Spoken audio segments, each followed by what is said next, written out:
started. Good. Welcome everyone to yet another edition of Archaeogaming with Sasa. We are very happy that you're here. As always, some announcements in the beginning of our session. So as you know, these events are organized under the umbrella of SASA. And SASA stands for Safe Asian Studies Alliance. So we are a nonprofit that are trying to reverse the current downward trend of people studying the ancient world, mostly in school, but also generally in our society. Fewer and fewer people are, it seems, studying and taking classes on topics in the ancient world, and we think that's a pity, and we think the ancient world is fascinating and interesting, and everybody should know more about it and learn about it. So our nonprofit is trying to combat that by organizing all kinds of events in which we promote the ancient world. And so we have book clubs, we have Q&A panels, we do all kinds of stuff. And one of the things that we do is play video games that take place either in the ancient world or have topics that have something to do with the ancient world, because we think it's fascinating. And the more people play these kind of games, the more people are going to be interested in history. And so that is great for us. Okay, so if you want to follow Sasa, we are on all the social media pages. We are on Facebook, on Instagram, on Twitter, on LinkedIn now, on YouTube. So all you have to do is search for Safe Ancient Studies, and you should find us. And of course, if you're here on Twitch, please like us and follow us on Twitch. That would help us tremendously. For this live event, as always, you are free to ask your questions in the chat, and we will try to answer them. We have two very specialized experts here who will introduce themselves in a minute. So if you have any questions at all for them about the game, about the gameplay, about the topics, feel free to reach out, put them in the chat, and we will answer them. As you know, this video is going to be recorded and it's going to be posted on YouTube and Facebook Live in a couple of days. So this will be rewatchable. And as always, have patience with our technology, as you already noticed. Twitch is still not a perfect platform and we are still struggling to get everything to work. So if something goes wrong at some point, please be patient. We will be back. Sometimes it's just a matter of figuring out what went wrong this time. And so, with further ado, let's get started. So today we are going to play Civilizations 5, which I have not played myself. So I'm sure I will have a lot of questions. And I brought two very renowned scholars with me today, Michael Zimmerman and Lisa Boragine, who will introduce themselves now. Michael? Hello, everybody. I am Michael Zimmerman. I am assistant professor in the Department of Anthropology at Bridgewater State University in Massachusetts. I got my doctorate from the Joukowsky Institute for Archaeology in the Ancient World. And since then, I've been working and teaching in the area of archaeology on and off for the past decade and a half. My areas of interest and research include sorry, brain fart for a moment, include antiquities trafficking and art crime, archaeological ethics and decolonization practices, and innovative pedagogy in archaeology, which brings us, of course, into the area of archaeogaming. So it's an absolute pleasure to be here today. And hello, for some reason, I don't know why my camera doesn't seem to be working. I'm staring at myself, which is always a pleasure. We stare at ourselves way too much over these video conferences, but no one else gets the pleasure of looking at me, for better or for worse. But I'll see if I can come up with some kind of ugly avatar to make up for that. Anyway, my name is Lisa Boragine, and I am an associate professor of communication. And my area of interest is game-based learning. I've actually despite my technical difficulties, I've never actually used Discord. I've seen some things over Twitch, so bear with me as I deal with these. The kinds of games I like to study are educational games, and I look at games based within the classroom. But this game in particular looks very fascinating, and I love to share some of what I'm researching right now, which is the use of online games to teach about sustainability, and specifically looking at how games can help motivate and involve students and help fight the despair of climate change, if that's possible. Those are some big topics. Yes, indeed. Okay, Michael, I think we are ready to start. Excellent, excellent.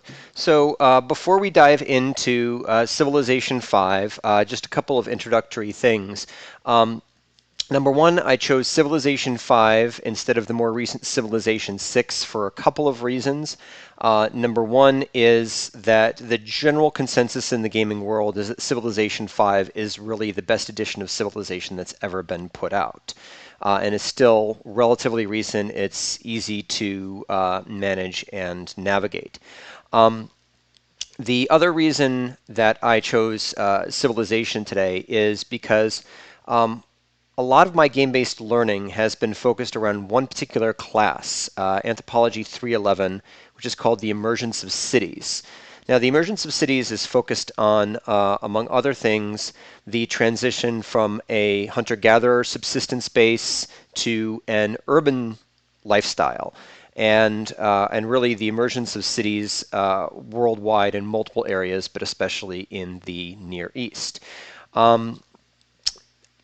The interesting thing also about emergence of cities is that it's focused around a number of different key themes. One of these include social inequality, which we'll talk about today, and subsistence strategies.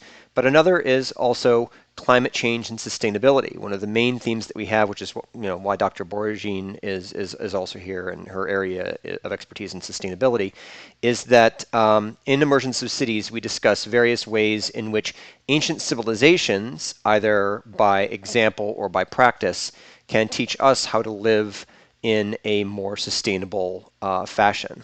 So these are some of the things that we deal with in that class.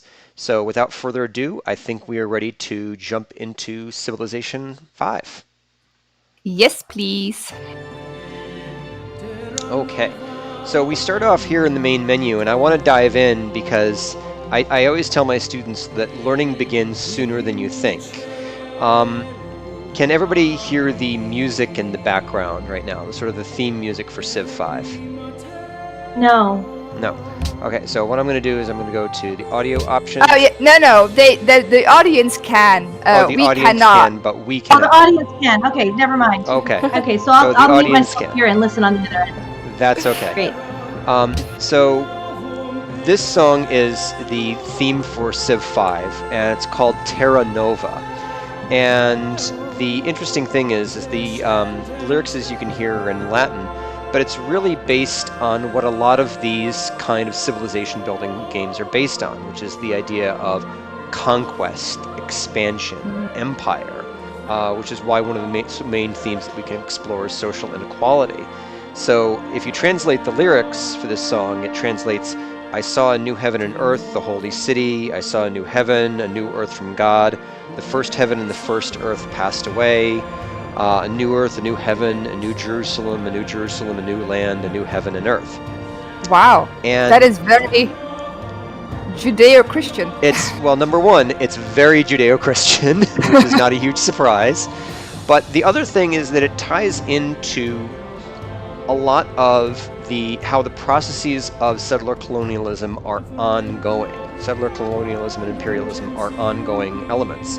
So, for example, when we study North American settler colonialism and the way that our first American settlers and colonialists in Plymouth, Massachusetts, in Jamestown, Virginia, and then their subsequent generations treated indigenous peoples, a lot of this was based on a concept called terra nullius, or empty land. The idea, this erroneous idea that the land is ripe for the taking, and it is primarily an empty land that is inherited by, inhabited by peoples who aren't really peoples. And we see this expressed in the game with what are called barbarian groups. Mm-hmm. So we see when we play the game, and I'll go to single player now, you can see that there are different civilizations that you play against, but there are also the so-called barbarian tribes. So this already gives us a chance to explore with our students the themes of social inequality and imperialism. Now, the other cool thing that we can explore here is that you can choose which civilization you play. And the interesting thing here is the mixture of sort of ancient and modern. So there are a number of different familiar historical figures, from Alexander the Great, from Greece, Ashurbanipal from the Assyrian Empire, let's see, Attila the Hun, Augustus Caesar, etc. But then you get to Germany and you get the more modern individuals. So you get Otto von Bismarck, Casimir III of Poland. If you go down to England, is actually Elizabeth. So these are all throughout times. India is Gandhi. So they're all together on one map? So they're would be all together on one map. Wow. And the entire process goes from a single city, and then the civilization grows from there.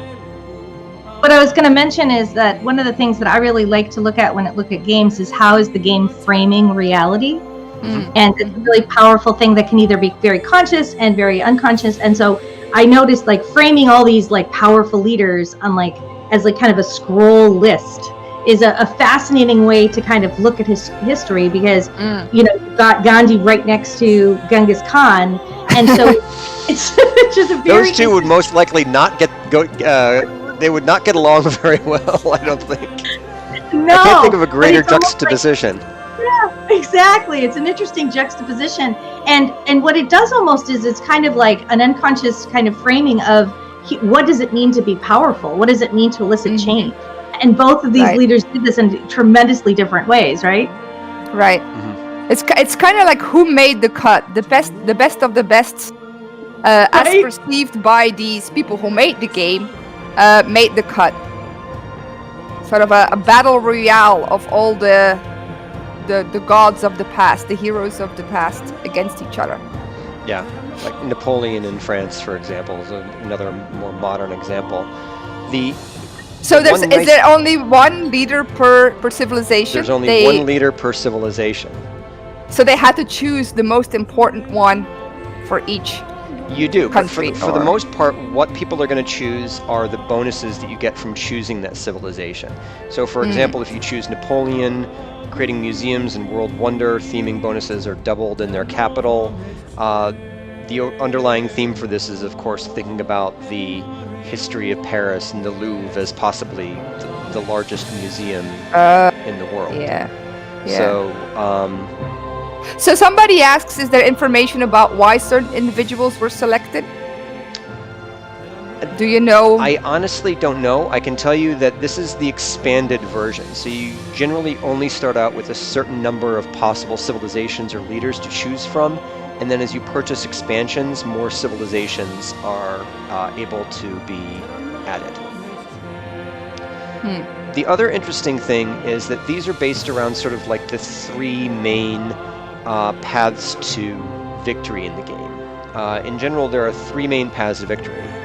The most common one that you see is, again, rooted in imperialism, and that's the idea of military might and expansion. So, for example, if you look at Alexander or you look at Ashurbanipal, you can see that they are sort of military focused here. Ashurbanipal, when a city is conquered, gain a free technology already discovered by its owner. And this ties into the idea that the Assyrian Empire was historically a very, very brutal empire. Then there are other examples that are more focused on building and trade. So, for example, if you look at Ahmad al-Mansur from Morocco, it's focused on the idea of trade. So the idea is that these 3 different paths to victory in the game, which are military might, building and trade, and culture. So for example, if you go down to, where's Napoleon? Back down here.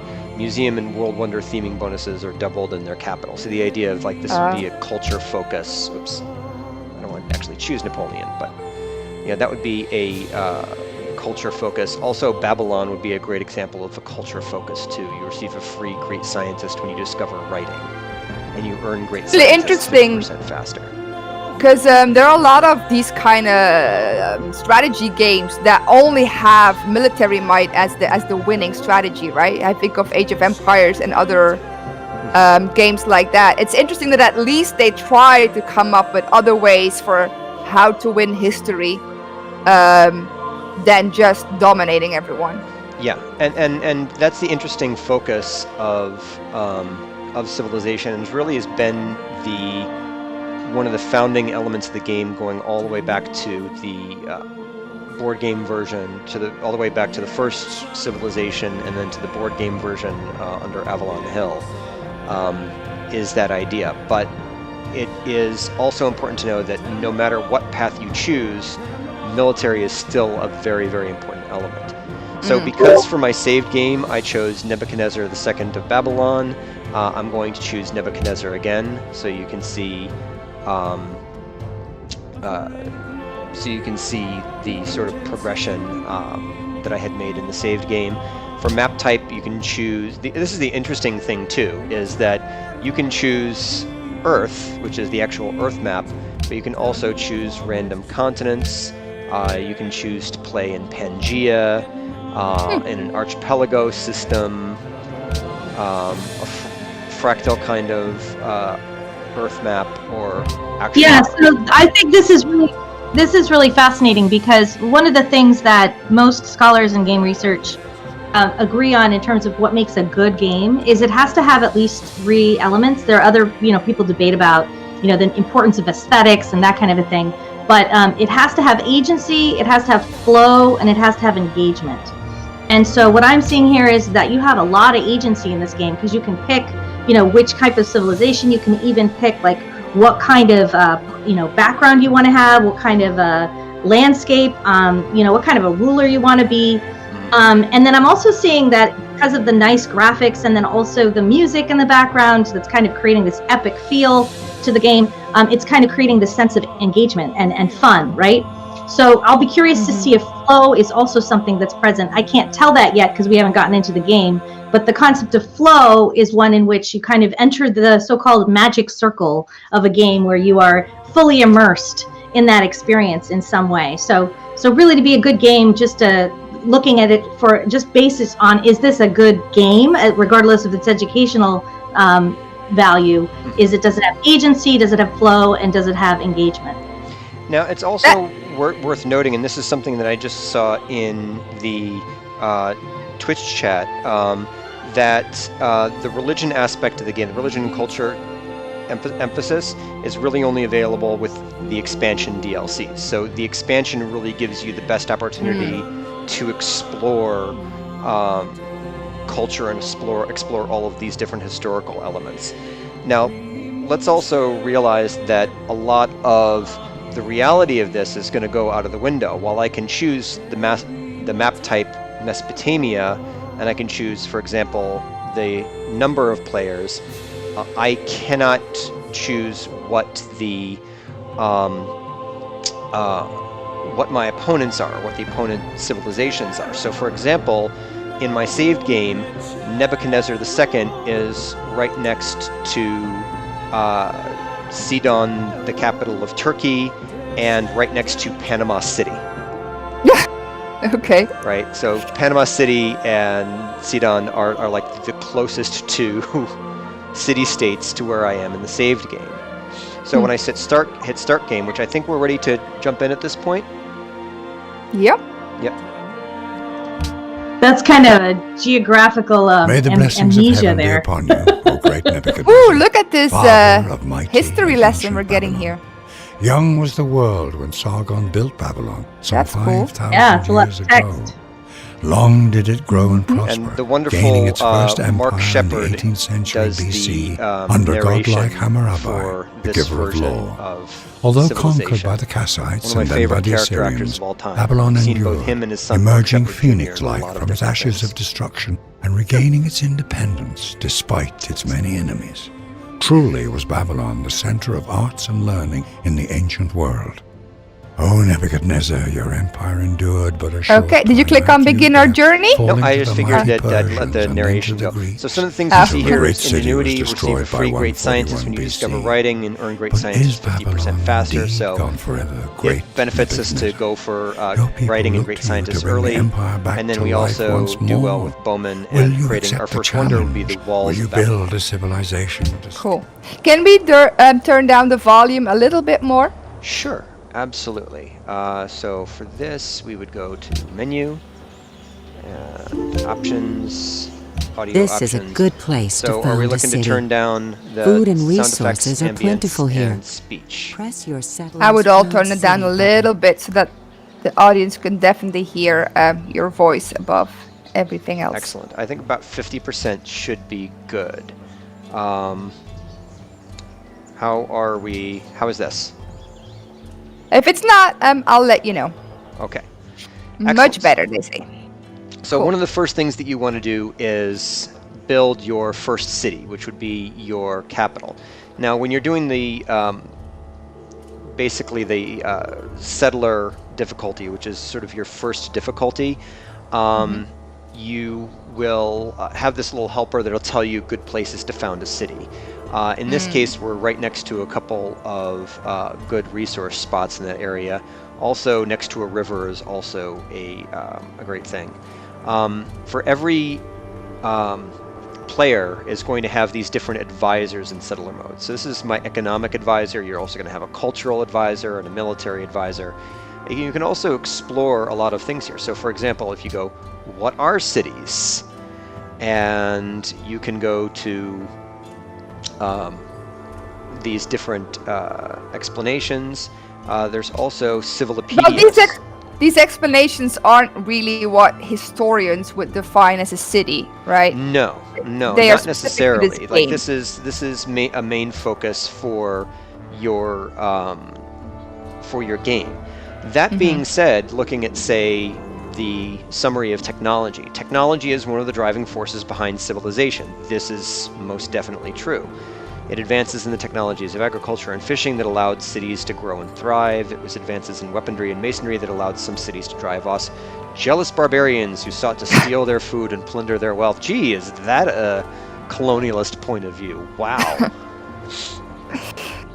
So, it was advances in medicine and sanitation that fought off the other great threat to civilization, disease. So, a lot of the interesting thing here is that this sort of civilopedia gives you sort of an instructional version of the game that sort of explains to you how each of it starts, but then also includes elements of sort of explaining the idea of civilization through the game. So as an archaeologist, I can point my students to the civilopedia and have them look at, say, the summary of what artifacts are.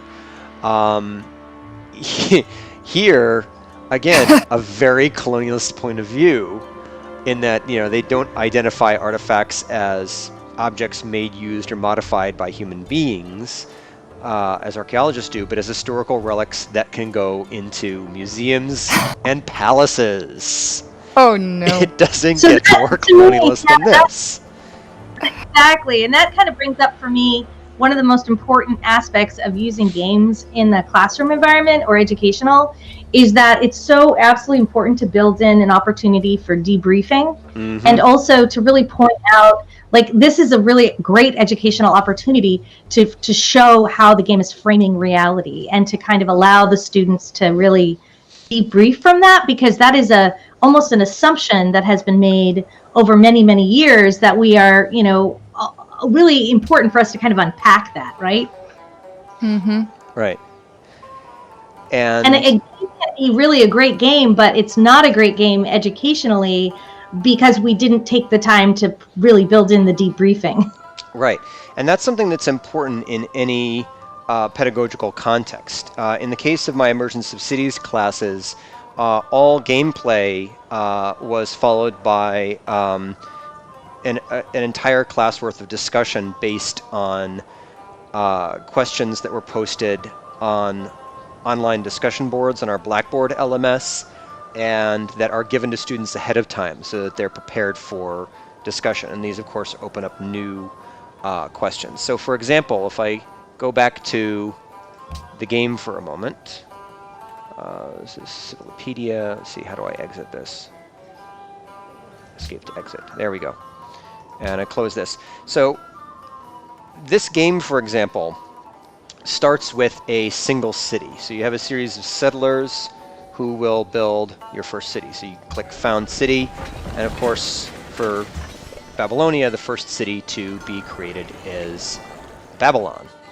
Now, the interesting thing here that you can sort of ask right away is, you know, in this video game, and this is really the first discussion question that I would give my students, in this game, the player starts with a single settlement and then grows their civilization from it. So I can ask them, is this true to life? Can you give me examples from, say, ancient Mesopotamia in which civilizations began as a single city-state and then went on to dominate others in a world system, you know, such as Uruk, for example?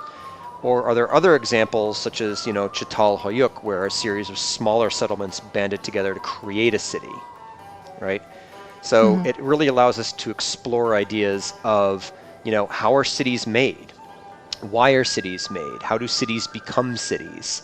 And then also, you know, how do these cities then become states? So the sending your warrior out next thing that we see here is, once you've created the city, right, consider sending your warrior out to explore new territory. So you start out with 2 units, which is your settlers, which the settlers basically allow you to settle new cities and to build things, and you have your warriors, which are not this huge surprise fighters, but then you can create new units as you move forward. So again, it's based on this idea of exploration and expansion. Do you find, Michael, that some of your students are somewhat overwhelmed by this? Because I would think that if people are gamers, this is going to be no big deal, but I can see a certain population of students really kind of, and this kind of gets at my point of flow, right? I can see some students, this is just a little too beyond their reach. Maybe it's a little too challenging. And what do you do when you have students like that? Generally, what I do when we have students like that is a couple of different things. Number one, I supplement all video games in my courses with board games as well. So ones that are done, you know, back when we were face-to-face before the pandemic, ones that are done in person so that students can guide each other through the process. The other thing that I do is that generally students do not play these games on their own, but rather play them with partners, and then I would act as a facilitator or instructor. So that way you can pair up students who are gamers with students who are non-gamers, and they can assist each other in the process. The other issue is, of course, an equity issue. Not every student, especially at a state university, can afford to shell out the money required to purchase a game such as this, especially when you consider that in order to increase its educational value, you have to add all these expansions and DLCs. So that becomes kind of an issue, but it definitely, those two things definitely help. Yeah, I was wondering if you made this your textbook and had them purchase it through the bookstore, they could use their financial aid. Entirely possible. Entirely possible. For my first Emergence of Cities course, which was in spring 2020, right when the pandemic hit, I had a textbook, and then would bring in my own games, copies of games for students to play. In further iterations of the course is only offered once every 3 years. So in further iterations, yes, there would be a single game, probably Civilization 5, to be chosen as in lieu of a textbook or in addition to a textbook. Another solution might be is what we did at UNC when I wanted to integrate games in my class.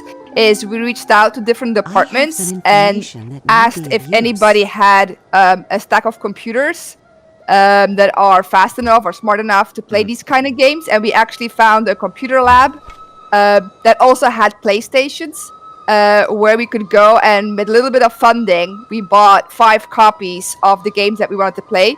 And left them at all times in that room, and students could go there and play these games in groups or on their own. So they didn't have to buy a PlayStation or a good computer, nor these games. And they could be reused for any other class in the future that wants to use these games as well. Once bought, they're there forever. So that was a solution that we found. Yeah, and this is another reason why I chose Civilization 5, because it's much more intuitive than the others. It looks complicated, but the great thing is the lower right-hand corner here essentially tells you what you need to do. You can say next you have to choose your production. So you can choose your research, choose your production. So you can just click whatever it's telling you to do. And in this case, you can choose what your city produces. Do you want to build your first monument? Do you want to start creating workers so you can build more things? Do you want to build a scout, which is not a very strong military unit but is great at exploring? So, and then for each of these things, your advisors are going to tell you which you want to do. So, for example, we'll start with a monument, but we can also choose to produce other units that can do other things as well. Next, it's telling you to choose a research. So we can go with pottery, animal husbandry, archery, or mining. And you can see each of your different advisors, your foreign advisor, science advisor, military advisor, or economic advisor are going to tell you to choose different things. But what you can also do is open up... Sorry? I assume that none of the choices that you make are ever the wrong choice, right? It's not like you can break the game. It just gives you different outcomes. Yes, exactly. And a lot of it is also the direction that you want your civilization to take. So for example, what we'll do here is we'll open up the technology tree, and this essentially tells you what each new technology builds on. This is the other thing with the game which is a little bit more problematic, because as you can see from this technology tree, everything starts with agriculture. The problem with that, though, is that it assumes that state-level civilizations only emerge from agricultural bases, and it essentially denigrates or says, you know, civilizations that don't have agriculture aren't real civilizations. But if you look at the work of a lot of archaeologists, you can find that a lot of civilizations which had for long periods of time had only a hunter-gatherer or a limited horticulture base still thrived and had many of the elements of statehood. Plus, what do you do with civilizations that are incredibly far north, such as indigenous civilizations of the Arctic? They have incredible levels of social complexity, but they don't have agriculture. So does that mean they're not civilizations? Or nomads, yeah. Or nomads and so forth. So the question you sort of need to ask your students here is, you know, what are the problems with this sort of social evolutionist idea of your civilization evolving from some primitive to advanced as your technology progresses? So, because that's essentially an ethnocentric point of view. Yeah, how does this game compare to, say, you know, something like Settlers of Catan? And did you consider using a game like that instead of this one when you were first looking for a game? I considered Settlers of Catan. I love that Catan has both in-person or has both board game and video game versions. Right. But the thing that I found is that it wasn't teaching those elements that I wanted to teach. I think Settlers of Catan would be great for teaching, say, like William Rathje's trade imperative theory, the idea that urban civilizations emerged out of the need to trade in order to gain resources that they required. which is a very, very interesting idea, and it fits Settlers of Catan so well, because you can't succeed in the game without that trading element. But I found that other games did this more effectively. So, for example, with Emergence of Cities, I start out with the board game Stone Age, in which is all about looking at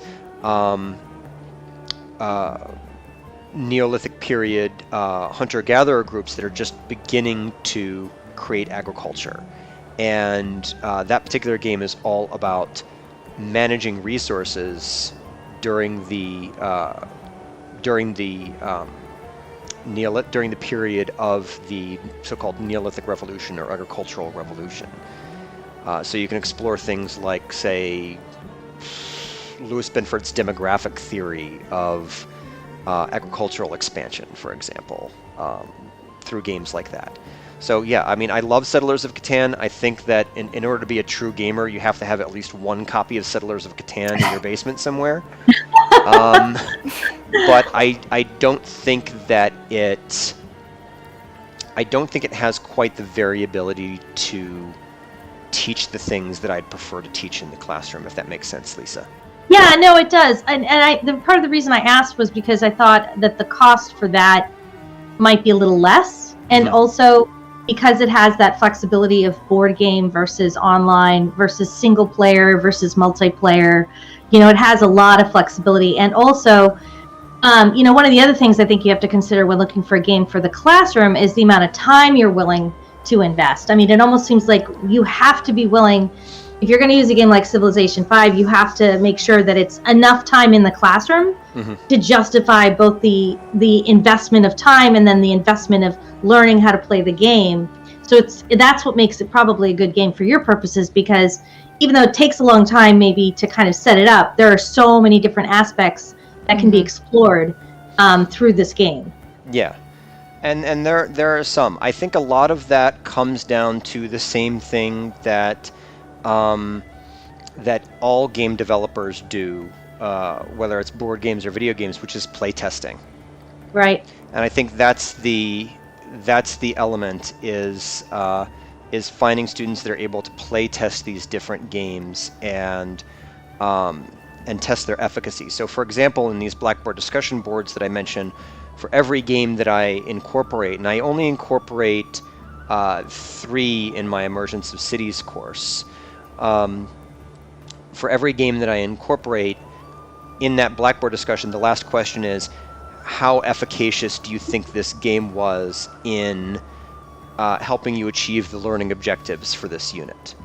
Oh, that's good. So, for example, for Civ 5, just reading this off, you know, in the discussion question, lastly, what thoughts came to you when playing this game? Was it effective in allowing you to explore ideas in how civilizations expand, urbanize, and colonize? Are there things about the development and growth in civilizations which the game demonstrates effectively, and then others which they demonstrate ineffectively, inaccurately, or not at all? Does this game allow you to have fun and become engaged while exploring these concepts? So, like, things like that, with every single discussion board that you have following a game, is that feedback system that allows you to gain from your students their experience in it. And I think this is also where something that might be even more helpful, because students, I think, would be more truthful if it was not the instructor asking these questions. So it might be helpful to bring in someone, for example, from your university's Office of Teaching and Learning to administer these questions anonymously, so that you can get more accurate feedback if students aren't saying, well, it's the professor asking these questions, so I have to say that this is the greatest thing ever, you know. You know, it would be great too in some colleges and universities that faculty can add optional questions to the teaching evaluation, and it would be wonderful if that were something, you know, you could do that wouldn't necessarily affect, you know, it would be a question that wouldn't show up as a way you're being evaluated, because that would kind of encourage people, maybe if they were to experiment and it were to fail, you wouldn't want to penalize people. Right.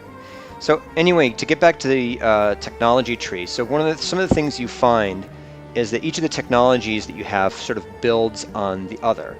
which kind of makes sense, at least from that kind of social evolutionist point of view. So, for example, if you're not mining metal and stone, you would never develop masonry or bronze working, right? If you don't develop masonry, you're not going to be able to develop, construct great wonders and things like that. Without bronze working, you're never going to have iron working.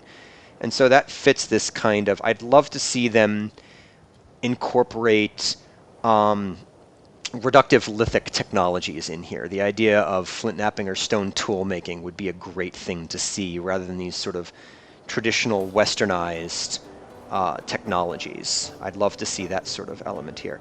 But so, for example, if I choose mining because I've got a lot of mines next to me, that'll bring me to masonry and bronze working and construction. As you can see, if I stick with sort of bronze working and iron working and metal casting, that brings me into machinery. So I'm sort of in this building kind of tree. If I go with archery, right, I go with archery, the wheel, you can see why this tree sort of, like my military advisor told me to do this, because archery and the wheel and horseback riding bring me to, to civil service. There's another that's supposed to bring me to, where's the, there's one, because each one gives you like horseback units, so caravanseries, circus maxim. So each of these technologies brings you a different thing. So being able to mine allows you to build pyramids, the mausoleum of Halicarnassus, the walls of Babylon, construct quarries, clear marshes. Bronze working allows you to create spearmen, barracks, the statue of Zeus, and other things. So, for example, if I was going, let's start with mining, because there's a lot of mines around me. But if I went with masonry, then I'm taking sort of the building tack. If I go with bronze working, then I'm probably going more with like a military tack. If I went with pottery and then from there went to writing, actually I think writing is actually a good one, because I think I research writing a lot faster as a Babylonian. You can research writing a lot faster and you get a great scientist sooner. So I think I'm going to go with pottery first. And click close. And then other things you can do, unit needs order. So again, this will always tell you where you're going. With left click, you can move the mouse around. With a right click, you can move a unit. And it'll tell you there'll be a 1 if you can move there in 1 turn. If you go to a 2, then it's going to require 2 turns. See how that just turned into a 2 there, right? So I'm going to actually explore up this way, and then it says next turn, right? And time goes by. Now you see here, as the turn goes by, I've gone from 4000 BC to 3960 BC. So in 1 turn, 40 years have passed. So the passage of time is not exactly realistic in this game. So I'm wondering if you have you created like tutorial videos or like here's an example of that or anything like that for your non-gaming students, or is that something that you think would be like way too much of a time investment? I think that a tutorial would be more of a time investment. I think the process, and I try to explain this to my students, is that it's important to allow games to be intuitive. I think if you include a lot of instructional elements in terms of just learning the game, then you're sort of overloading your students a little bit. You're saying you have to, in order to succeed in this class, you have to learn how to play the game, but then you also have to learn all of the archaeology that comes along with it too. And I think I'd rather have students simply use the game to sort of explore these questions as opposed to excel at the game. Like winning this game should not be I think be the main focus. Cool. Yeah. Now you'll notice here that of course units move much more quickly through like open land and open areas than they do through jungle. You see I was able to move pretty far in the open land, but as soon as I'm in this forested area, I can't move more than one spot per turn. So what happens if you just keep moving back and forth? Like time continues and you haven't done Time continues to anything? pass. Yeah, time continues to pass. Now you'll notice here that if you click on the city, it will give you some, it'll let you know what's going on, right? Right now, for example, we're in the middle of building a monument. We still have 4 more turns to go. You can also use your gold, which you can earn as the game moves on, to purchase different things. Now, right now, we don't have enough resources to purchase anything, but as the game goes on, we'll be able to purchase more. Other sort of markers that you have here are essentially what's required to sustain your civilization. You have food, which determines how fast your city grows, how fast it acquires new citizens. Again, this definitely fits the sort of city-state model where you have an urban center and then you have a periphery that grows food and creates resources for the city. So again, it's this very Western sort of city-state model. Then you have production,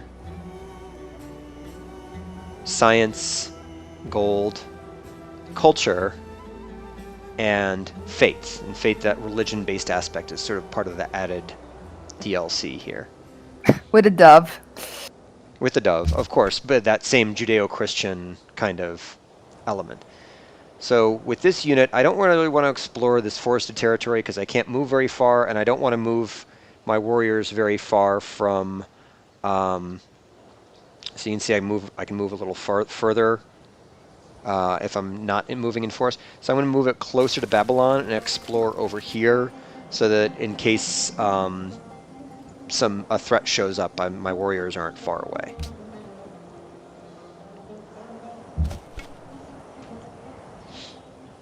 And so if you go back here, you see it's now instead of 4 turns, it's 3 turns until the monument's done.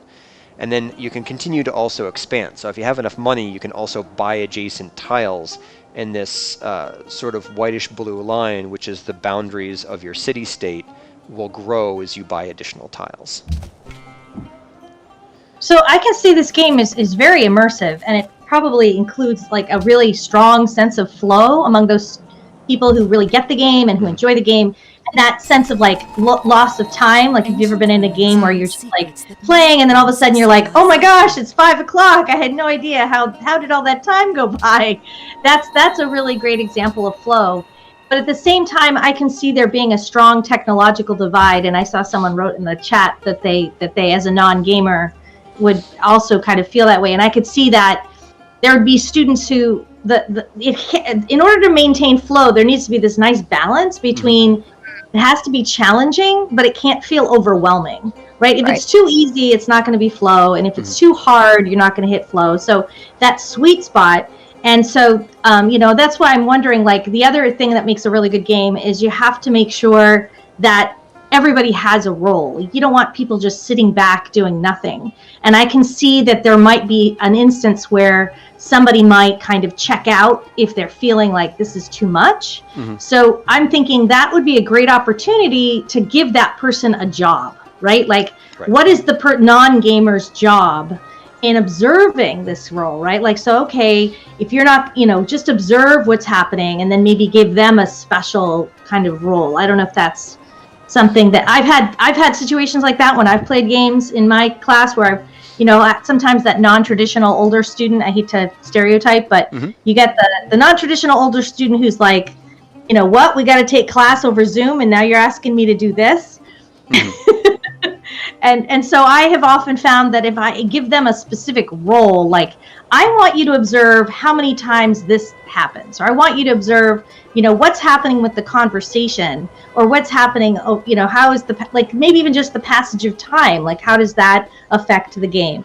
Right. But I don't know if that's something you've ever played with or had any thoughts about. It has not been something I've played with, but it's something that I would definitely love to see.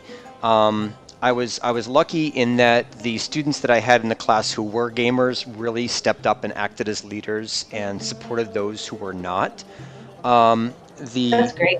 Other thing that I found that was useful, because I love that you talk about roles here, is that I would give the like I said, I would partner students up, and students who would, in the case of board games, everybody was playing.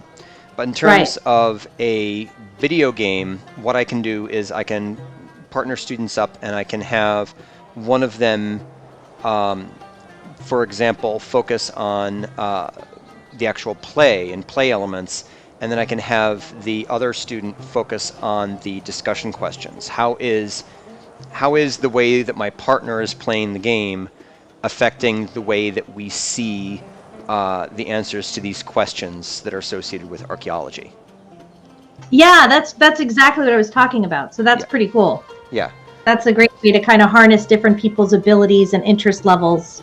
Because really, one of the things that I really truly believe, and I've read this from other game researchers too, is, a game is, if you have too much downtime for people, if people don't feel like they have to wait too long between turns, or if they're kind of disengaged, that is not a good game for educational purposes or otherwise. But it's hard sometimes with games of big classes, because you're going to have people who aren't necessarily going to be checked in, and so how do you keep them engaged?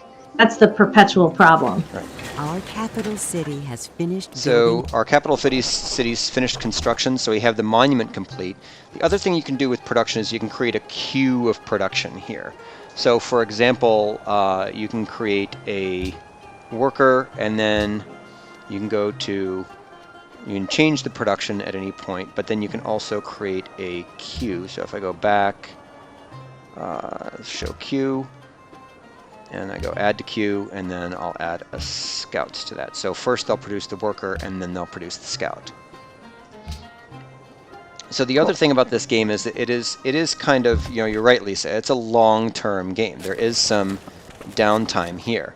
But the nice thing is it'll also remind you of things that you need to do. And this is the other interesting thing that sort of Civ 5 I have has, some information which is very useful for, like, this would be useful in, say, a political science course. The idea of adopting a social policy, right? This is kind of like the same thing as a technology tree, only the focus, rather than on technology, is on what is the social direction that your city is going to take. Are you going to adopt a piety, for example, which would be essentially, are you going to create a theocracy? Oh, that's a Jewish high priest, I can tell. So there's our Judeo-Christian stuff again. I'm a biblical archaeologist. I completely understand. I completely understand. Are you going to develop a more traditional social structure that is based on around the idea of monarchy and the traditional city-state? Are you going to adopt a policy of liberty in which individuals are allowed to do their own thing, but is also focused on sort of rapid expansion? Are you going to focus on honor, which is basically the military route here? So you can see for tradition is like, you can do this for sort of small empires as sort of the traditional way. Liberty is for rapid expansion, especially rapid cultural expansion. Honor is for army, and then piety is great for culture and building as well. So I would like to ask my like to ask my co-presenters here, of these different social policies, which do you think would most interest you if you were playing this game? And we can only choose the ones that are highlighted? Only the ones that are highlighted. The other interesting thing is once you adopt and complete a social policy, then new policies called ideologies emerge. So ideological tenets cannot be purchased until you've chosen an ideology. So basically, as you move into the modern era, new ideologies emerge. So in the ancient world, you have tradition, liberty, honor, and piety. But then right around the period of the Renaissance, or the classical era, I should say, not the Renaissance, but the classical era, like Greece and Rome, the idea of patronage emerges. Right around the time of the medieval world, of the Middle Ages, the ideology of faith emerges, and then you have the emergence of rationalism during the Enlightenment, exploration. There's the Renaissance era, the medieval era, commerce, aesthetics. So each of these emerge at different sort of eras in your civilization. And you can see here they're sort of not in order. They start patronage and aesthetics in the classical era, commerce and exploration in the medieval era, and then in the Renaissance era you get rationalism. It kind of reminds me of when I was in college. I was an academic debater, and we would have to choose a criteria by which we evaluate the debate round. And we would pick, liberty or freedom or any, utilitarianism. It kind of reminds me in a way of you're asking the players to identify the criteria by which to evaluate, what is success. Right. Now the other, a couple of interesting things here. You can do a one-player game, but you can also do, through Steam, you can do an online mode and play against your friends, so you just need sort of the game and a laptop in order to do that. And you can, essentially it's like a co-op mode. But in the chat, it also says that it can get very competitive between friends when you start sending spies to invade your friends' cities or send religious prophets to forcibly convert them. So the question in the chat asked about, are these generic prophets? So I believe these are generic prophets. I'm not sure. I don't believe you named them. So as a historian, I think I like tradition the best. Tradition. Okay. So with tradition, you start with the idea of aristocracy and oligarchy. And then you move on to legalism, a landed elite, and monarchy. Jeez, I do like monarchy. I'm from Belgium. We still have a monarchy. It has a soft spot in my heart. Oligarchy, I'm not so convinced about. No, but the interesting thing here is that it also allows a discussion of how agriculture also led to greater social stratification, because the idea of an urban society or an urban environment, when people were moving around, things tended to be much more egalitarian. You would see a much more egalitarian worldview. But once people were no longer moving around, people were able to collect stuff. And once people were able to collect stuff, some people had more stuff than others. And this is where we see, the discussion of centrifugal tendencies versus centripetal tendencies. The idea of there no longer being one community, but the idea of serving the smaller family unit versus serving the larger community, being an issue that we can talk about. So we'll go with Tina's suggestion, and we'll adopt a tradition. Are you sure you want to adopt the social policy, Tina? Yes. There you go. I'm going for it. So then as we produce, we'll be able to add each of these different elements until we complete the tree, and then we can unlock another ideology if we so choose. are you locked in then once you've picked? Can you go back and say, oh, I messed up, I actually don't want, or I want to do liberty instead? Or are you just like, nope, you've chosen? I believe you can, I believe that you can choose a different ideology at any point. What is this verse from the Bible here? This is the interesting thing here, is that each time you research a new technology, they give you a quote. So sometimes it's from the Bible, sometimes it's from other sources. So when you discover pottery, you get the quote from Isaiah 45:9, shall the clay say to him that fashioneth it, what makest thou? So this allows your cities to build a granary, which provides more food, and you can also build a shrine, which is the sort of the first faith-producing building in the game. So each of these different elements down here, your research, science, money, happiness, progress towards the golden age, like the more happiness you have, the closer to the golden age you are. And then your culture can increase. So your next attempt so there's 2 more turns until you can adapt another policy. So now you have to choose what your research is going to be next. So we can open up the technology tree, we can go to mining because we have all of these salt mines, or we can move on to sailing, the calendar, or writing. I'm going to suggest writing because it's advantageous for our choice, choosing the Babylonian civilization. So, and then we can move our warriors to explore a little bit more.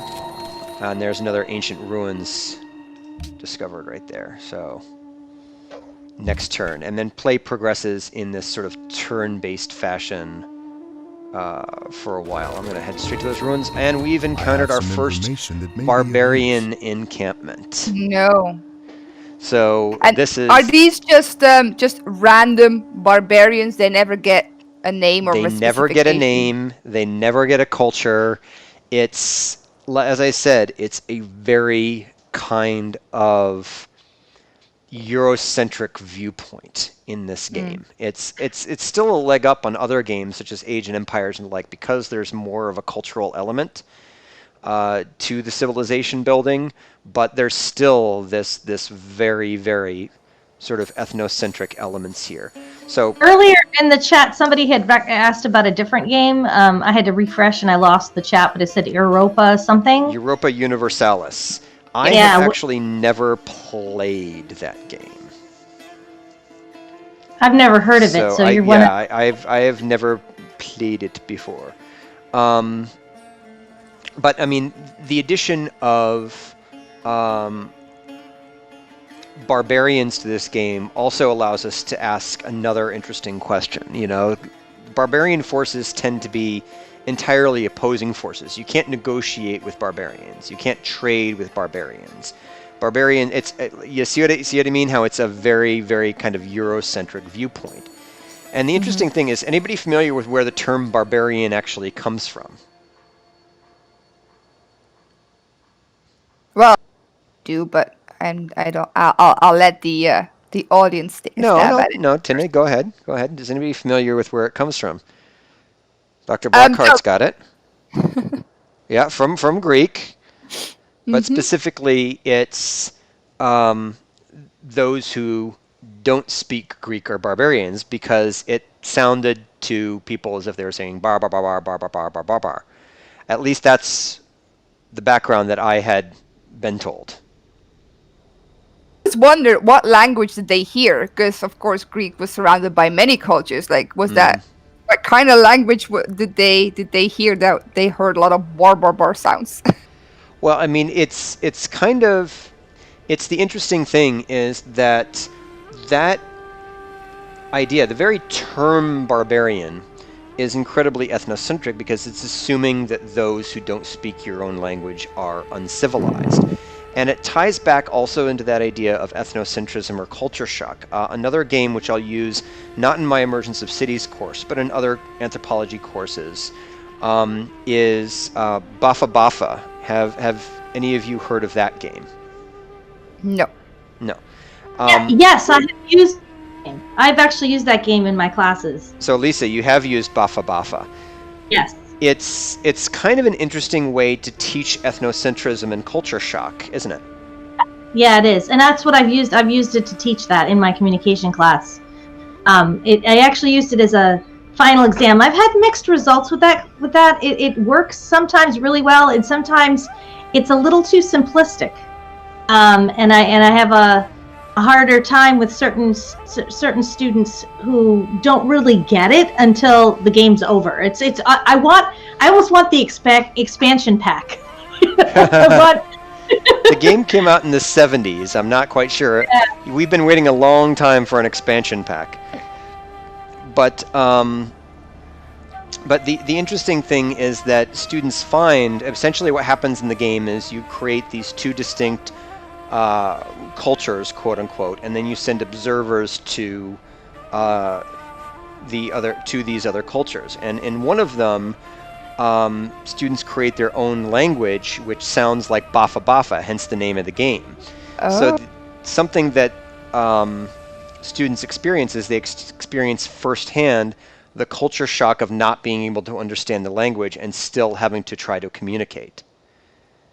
And it's not just that, it's actually built in structurally that you will offend the other culture, because the way that you show respect in one culture is an incredibly insulting gesture in the other. And they have built-in hierarchies, like some of them, it's basically mimicking the difference between high context and low context cultures. And it, demonstrates those rules really, really well. So it's actually pretty fascinating game. I wish, when I say, jokingly expansion pack, it's an in-person game. I just wish that there was a way to make it a little bit longer and more involved, because once the students kind of get the gimmick, it's like the game is kind of over, right? And I'd like to have it explore a little bit more. Maybe I've just had not as great luck with it in making it a more developed conversation. The students really enjoy it, right. But I think it depends on how willing the students are to really kind of role play. Sometimes you get the students who are just kind of like, they're not really taking on the role because they're like, I don't really want to do that, right? Right. And I think that there are certain elements. So for example, one of the cultures is always a patriarchal culture, which then creates its own problems, because then you have the idea of individuals who have had their own experience, usually unpleasant experiences with patriarchal cultures, and now it's sort of like up in your face. And then there's also one of the inherent elements sort of in the design of the game, which is difficult as anthropologists, is that cultures are not closed systems, right? So the idea of not being able to ask people about their culture, or not being able to influence the culture, or things like that. But I think it'd be an interesting game to explore. So maybe Elisa, if you are interested in developing an expansion to Baffa through student gameplay testing, through play testing, that's something you and I could collaborate on. I would love that. That'd be great. Yeah, that sounds great. So right now we have our first barbarians. We got to go into the next turn. Now, question in the chat. So is this game, are barbarians to be incorporated into the civilization or destroyed? Do they attack? They attack, and you are you can't negotiate with them. You can't incorporate them into the civilization. They are to be wiped out, which is again a very very very colonial point of view. Right. So we can now adopt our next policy, so you can choose aristocracy, which increases production when building wonders and increases happiness. I don't know when an aristocracy has ever increased anyone's happiness other than the happiness of the aristocracy, but there you go. And then you have oligarchy, where when the queen comes to town. When the queen comes to town. Yeah. Let's see. So garrison units cost no maintenance, and cities with a garrison gain 50% ranged combat strength. So one is focused sort of in combat, the other one's in building. I'll go with aristocracy. Yeah. I think it's interesting that you can't trade, as you said, because that's one of the big, important aspects of the ancient world, is that there was so much trade going on, and that they were. And the thing is that you can trade, you just can't trade with barbarians. So if you incorporate other, and this is the thing, this is an element where I might skip ahead to my saved game, so I can illustrate those elements of the game. Because once you've explored enough, you encounter other civilizations, other city-states, and you can begin to trade with them. Yeah, we have 15 minutes left, so let's take a look at it further. Left, so why don't we go to the saved game. Go load game, and we'll do Nebuchadnezzar 850 BC in the classical era, so a little bit further along. Or BCE, as we would prefer to say. As we would say BCE, but the thing is most people don't know, they're familiar with BC as opposed to BCE. So you can see here, this version is much more expanded. Oh, wow. 2 city-states here, Babylon and Akkad, with a road connecting them. I've got my first wonder here, which is a great library.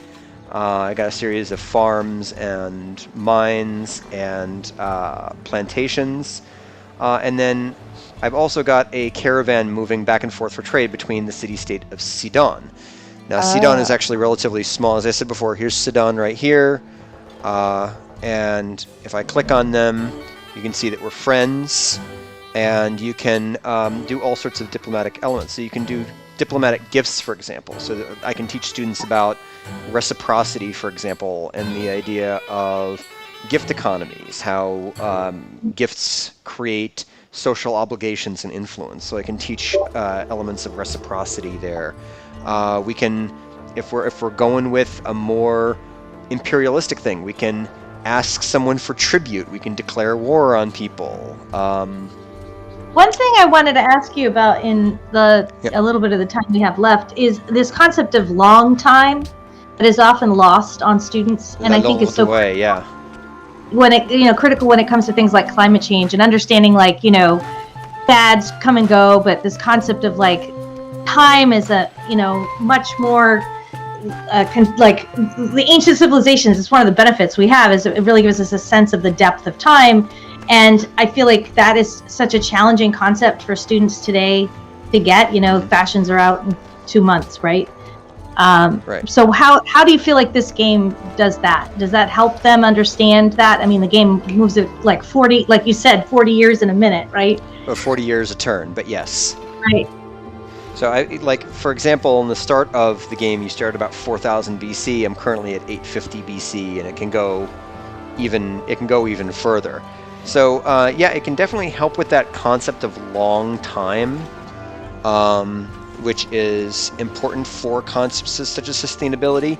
In terms of sustainability, I would love if they would throw us a few curveballs. For example, such as, even a game as simple as Oregon Trail had those curveballs where, there's a drought or somebody dies of dysentery or something like that. Because these are the sort of struggles that, farms don't work perfectly every single time. So the idea of, how do civilizations deal with climate change? How do if there is a regional or worldwide turn in climate change, such as the 4.2 kiloyear event that brought an end to the Akkadian Empire. How did people adapt to that? And how do relations between different city-states change as a result of that? Because there are fewer resources available, because there's a scarcity of resources due to drought, does diplomacy take a nosedive? And is there a greater increase in conflict? Right, Settlers of Catan actually does have that with the oil expansion pack that they have. Yeah. And then there were some researchers in Great Britain who created a global warming expansion pack for Settlers of Catan that you can use to that has those kinds of curveballs. So that sense that there are going to be disasters that will hit you, and how does a civilization, what are the strengths of certain civilizations against different disasters? That autocratic traditional oligarchy might respond much more quickly because they can just tell everyone what to do, whereas ones that are much more value liberty are going to have a harder time getting people to wear masks. Respond to what? Oh, too real. Oh, too real. Wow. Oh God, I still live in abject terror of going to the Home Depot because no one's wearing masks there. But someone asks, if I may interrupt, do you finish a civilization when that civilization actually stopped in history at a certain point, or do you just continue on forever with an ancient civilization? It continues on to a certain point of technology. So until either all the other civilizations are conquered, until essentially, I believe the original game ended once you reach the nuclear age. So it's a certain level of technology. So for example, if we go to the research info and it's just trying to get to the technology tree, open technology tree. So you'll see the technology tree only goes so far. Once you reach future tech, the game is over. Whew.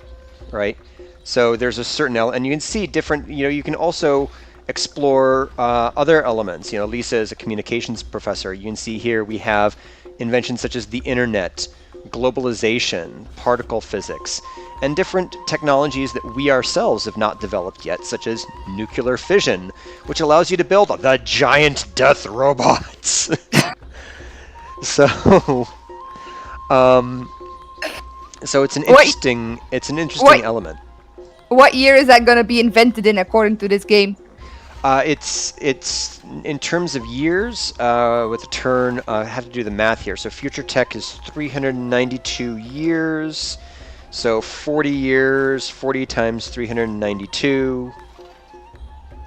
40 times 392 is 15,680 years. So if you start at 4000 BC, we would be talking about... Yeah, like the year 11,600. Oh, okay. We're not there yet. Okay. Not quite there yet. But again, that's if it remains constant. I believe that it could start with like 40-year increments, and then it becomes the increments become shorter the higher in the technology tree you go, because technological advancement moves faster. As you get further along in technology. Like look at the technological advances that we've had really within just the last 50 years. Oh yeah, my mom would say if my grandmother would be alive again, she has never even seen a car, let alone everything else. So yes. Yeah. So so yeah, I mean, this is definitely a great fun element to explore vis-a-vis Archaeogaming, vis-a-vis game design. As a tool for play, Lisa, I think you're very right in that it is challenging in that it is a long-term game. It would be very difficult for students to get an overall experience playing this game in, say, an hour and 15-minute class session. It's simply not going to happen. And just you talking about stuff is already very enlightening. You showing the different menus, the different options, by itself is already enough to spark conversation. You don't actually have to play the game from beginning to end. Exactly, which is why, at least in the original class, I had students play briefly as partners, but most of it is exactly what you're seeing right now on Twitch. Watching me or watching a single other student play the game, and then focusing in on comments. And these are other things you can do, like you can zoom in, for example. Yeah, and it has like really beautiful graphics, and it's extremely obviously this is a very a purchasable game, right? It's obviously meant for consumer purchase, but there are lots of games out there that I think we shouldn't overlook just because they aren't as pretty or they aren't as well developed. There's a lot of text-based games that I think can be very helpful. Like I have one that's called Seed Ship that I like to play with my students, and it's something you can do just in a class period of an hour to an hour and 15 minutes. It's a text-based game, and it's you're on a seed ship out in outer space. And one of the nice things about this game is that every time you play it, it's a totally different game. It has the same mechanics, and you understand like the decision matrix. Once you understand it, it's a very simple game to understand. But it's random, going to assign different kinds of events that will happen that will affect your gameplay. And the students can together make decisions about what choices they're going to make as a group. Are they going to, prioritize protecting their seeds? Are they going to prioritize protecting their cultural knowledge? Are they going to prioritize, because they're in the middle of the, deep space, and they have to try to find a planet that they can build on and that they can create a civilization. And so that's a nice one-off game. You don't have to invest a ton of time for the whole semester. You can just play that once, and then it's a nice prompt for discussion. So that's the other end of the extreme, right? Is like you invest. This kind of game, I think, gives you so much to deal with really in deep Yeah. concepts, but it also is a trade-off in the amount of time you then have to kind of invest. Although I like, Tina, your suggestion that you can just play it for the students and show them the before and after. That's always an option too. Right. Or like you said, maybe tutorial videos, but not tutorial videos, like actual videos that Right. people can watch instead on YouTube or whatever that you make about the game, so they just have to watch the videos. Right. I mean, it really is about how much time you have and are willing to explore in your class, right? Yeah. So yeah. So just for the heck of it, I'm gonna go ahead and attack the city, just because it's a chance to show how sort of the expansion element also works. So you can take over other city-states and eliminate them and stuff like that. But And so you win the game when time is out, or how do you win? you win the game by reaching, I believe you reach the end of the technology tree first. So you're competing in fastness. Yeah, well, you're competing in speed, but really it's the idea of the growth of your civilization. It's expansion not just in terms of territory, but in terms of technology. And the thing is that, again, this game is based a lot on that sort of colonialist idea.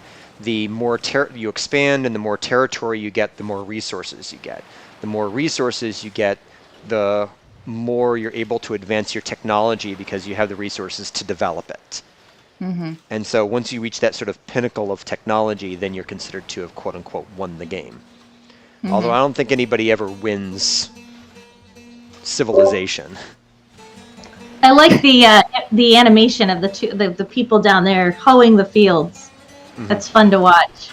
And you can zoom in and zoom in. Oh, this my my unit here needs orders. Let's see, what can I do with this worker? Can you zoom in even more, or is this like the This most is as you much can as zoom you in? can zoom in. Okay, because I'm looking if I see any non-white men around. No. So I will. Let's see. Do I want to move this guy out? So I'll buy a tile. I'll expand down here. Return to the map. Send this guy down here. And now I also have ships that I can move around too. So you can see that here's some of the things that you can also do is you can begin to explore other areas as well. Oh, look at So that! you can see overall, and again, it's sort of weird. You've got Panama City right next to Babylon and Akkad, And Sidon is Jakarta. right here, and then right over here is Jakarta. So Definitely not a game to teach geography. geography students, no. I would not say, yeah, geography students would not. City. Yeah. Yeah, my think advisor I was telling me, geography please don't besiege professors cities, and it's like, no, but I want to besiege the city. This is fun. I also find it interesting that none of these games ever really care about the population, right? The individuals. Yes. It's all about the grand strategy. It's not about providing what your citizens would want or need. Right, right. Well, that to some degree, but don't forget there's also the happiness quotient up here, right? So the idea of happiness increases from having more resources. So if you have gems, marbles, dyes, silk, Yeah, that's not what makes happiness, more Michael. economic opportunity. Yeah, but again, it's this very colonialist, capitalist point of view, right? I The have more no resources you have, the more I have luxuries no you have. gems, I have no marble, and I have no silk in my life, but I'm pretty happy. Exactly. I play a game called Fallout Shelter, I think it's called. Yes, And it, yes. it definitely happiness quotient. You can individually improve an individual person's happiness and or decrease it. Like if there's one dog that you can assign to people, and it'll automatically increase their happiness. And I always wonder, well, what if they're allergic? Allergic to happiness? Oh, allergic to dogs. Dogs. Like, it isn't going to make everybody doesn't love dogs, but apparently this magical dog, it doesn't matter. Yeah, it's interesting. I always find it interesting what playing these kind of games does to your mental psyche. Like, if you grow up playing these kind of games, does it influence the way you look at the world in a more strategic way, or do you care less about the individual, or do you appreciate colonialism more because you've been playing these games? Does it actually have that much of a power that it can? I think if you're having the discussion about colonialism, then it makes you disapprove of colonialism more. But I think the other interesting thing, it's odd that you talk about individuals, because another thing that you can do in the game is create what are called great individuals, right? Such as the great scientist, for example. So, which is very, very interesting, because it even also allows you to explore the concept of agency in archaeology, which is a huge thing in post-processual archaeology or interpretive archaeology, is the idea of looking at questions of agency, and also looking at the greater impact that individual human beings can have on culture. And that's a great question, because really ultimately the question is, what can a game do and what can a game not do? And one of the things that games are actually really good at is teaching about systems. I'm teaching systems thinking, and that's actually one of the areas that I research, is how does systems thinking and that sense of understanding complex interactions can really actually help people understand certain processes more than others. Not that it will necessarily help them with just, colonialism, but that's why I'm interested in games with climate change, because climate's a sophisticated system. Games are often sophisticated systems. And so does learning how to play a particular complex game actually create the mental faculty, like a skill-based set, that allows people to understand things like climate change a little bit better, and to have that understanding that then helps translate into action or support in that area? So that's a really great question. That we should do a whole episode just on that question. Sure. Because we are out of time. I would love We are to out get of time. more, Oh my but goodness. we are out of time. See, we were so much in the flow, in the zone, that we totally forgot what time it is. All That's right, right. so I will go ahead and exit the game, exit to Windows. So thank you very much, guys, for coming you. on this month. This was really great. And as I said, we will upload this to YouTube and Facebook Live in a couple of days. So if you want your friends to see and hear what we talked about, you can refer them to that video. Any last comments, Michael or Lisa? This was great fun. Thanks so much for inviting me. Do it again sometime. Yeah, same here. Thank you so very much, Tina. I really, really appreciate the opportunity to talk about all of these things today and explore all these different elements. Yeah, I think Civ 5 is such a, as Lisa rightly pointed out, it's such a long-term game that it's, you could spend days playing Civilization 5 online with friends and discussing all these different elements, discussing colonialism, discussing agency, discussing archaeological theories and approaches. There are all of these different elements that can be explored. And I want to thank you, and I want to thank Sasa for allowing us to explore those today. You are welcome. And we will be back next month, I believe April 10, when we will be playing Assassin's Creed Odyssey. So I hope that you will join us then again. Bye. Bye, everybody. Bye-bye. And we can